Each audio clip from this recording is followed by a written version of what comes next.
Bueno, yo como profesora de literatura he debido tener unas lecturas muy especializadas, muy ortodoxas. Las he seguido, pero en realidad me ha interesado más leer filosofía, leer mística. No toda poesía me gusta y me interesa, alguna la he tenido que enseñar y que explicar por obligación. La mística española, naturalmente, me ha interesado siempre muchísimo, pero, por ejemplo, me han interesado místicos heterodoxos. La mística que se ha descubierto ahora de mujeres no españolas. En realidad me ha interesado más vivir que leer. Para mí fue fundamental en mi formación marcharme de España hacia los Estados Unidos. En los Estados Unidos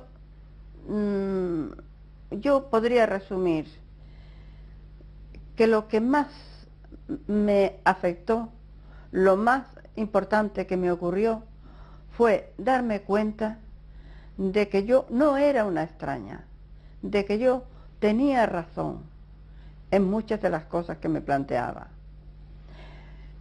En primer lugar, estuve allí en los años 60, que como se sabe es una época muy importante en el siglo, en el siglo XX.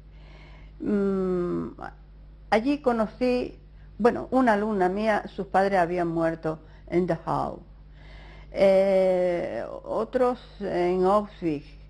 En España no se sabía nada de lo que había ocurrido con los judíos en Estados Unidos. Yo estaba allí cuando mataron a Bob Kennedy. Yo estuve allí cuando mataron a Martin Luther King. Yo tenía amigos de todo tipo de religión.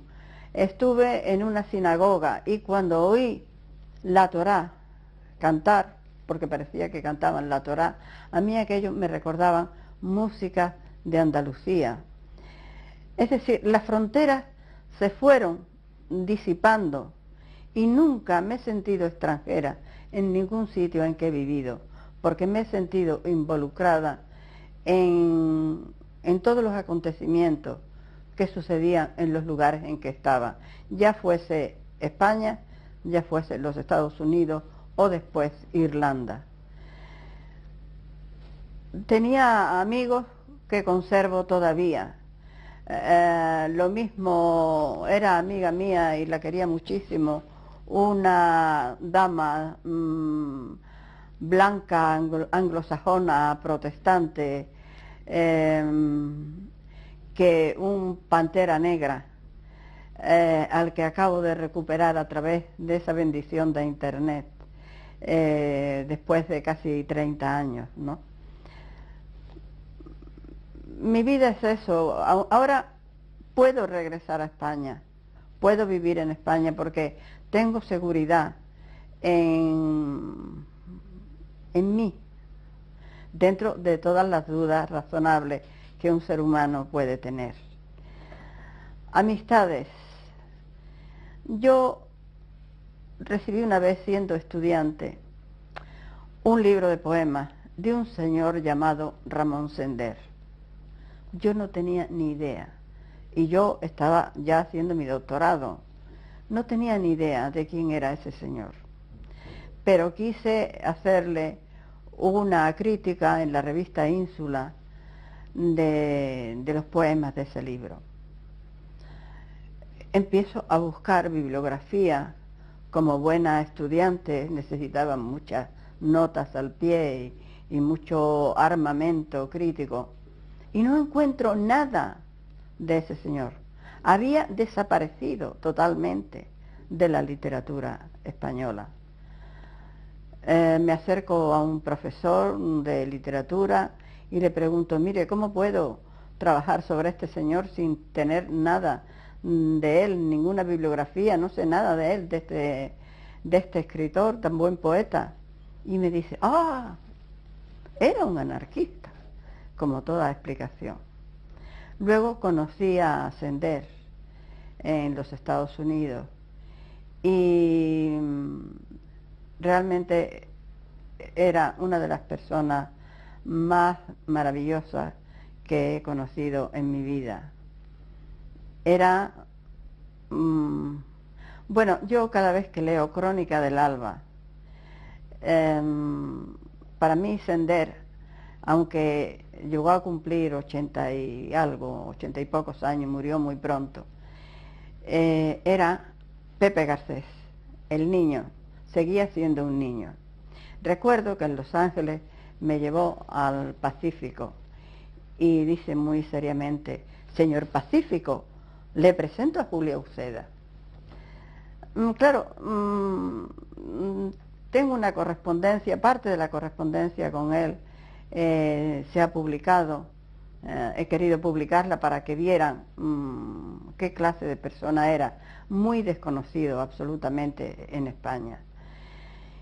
Como estos exiliados, había otros muchísimos, pero a él lo recuerdo de una forma más viva, porque nuestra amistad siguió durante muchísimos años, incluso hasta pocas semanas antes de su muerte.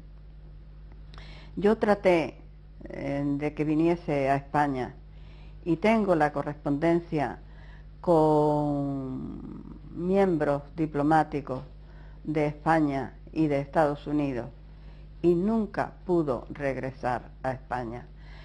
Regresó en un momento malo, se le interpretó mal, pero cuando él hablaba de España, él sufría un ataque de asma increíble. No sé si se sabe, creo que sí, que a su mujer la mataron los nacionales por ser su mujer. Y él, en esa lucha de venir o no venir a España, me acuerdo que me dijo un día: mira, yo no pido ningún tipo de reivindicación, solamente me gustaría saber, no sé si tú crees, que el gobernador de Zamora vendría conmigo a poner un ramo de flores en la tumba de mi mujer. Y claro, yo sabía que no iría, pero siempre le empujé a que volviera a España. Y volvió, pero yo creo que quedó muy desencantado. Volvió a su pueblo, volvió a su tierra. Él siempre era un aragonés del pueblo. Era un hombre muy sencillo, muy vital, tenía un gran sentido del humor. Y yo creo que para mí él es el paradigma de muchos de los que se tuvieron que marchar de España después de la guerra civil. Yo aprendí mucho y me solidaricé. Cuando yo me marché también era un acto de solidaridad contra todos aquellos que habían desaparecido de la literatura española.